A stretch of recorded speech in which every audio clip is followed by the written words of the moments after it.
భగవద్గీత ప్రథమ అధ్యాయము 3వ శ్లోకము పార్ట్ 1.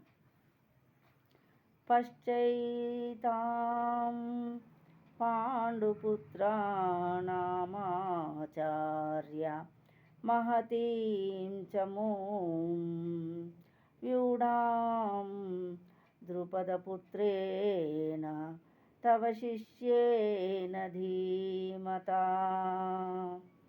పశ్య గాంచుము ఏతాం ఈ పాండుపుత్రాణం పాండురాజు పుత్రుల యొక్క ఆచార్య ఓ గురువర్య మహతీం గొప్పదైన చమూం సైన్యమును వ్యూఢం ఏర్పాటు చేయబడిన ద్రుపదపుత్రేణ ద్రుపదపుత్రునిచే తవ మీ యొక్క శిష్యేన శిష్యుడు ధీమత గొప్ప బుద్ధి కుశలుడైన ఓ ఆచార్య మీ బుద్ధి కుశలుడైన శిష్యుడగు ద్రుపదపుత్రునిచే నేర్పుగా ఏర్పాటు చేయబడిన పాండుపుత్రుల గొప్ప సేనను గాంచుము.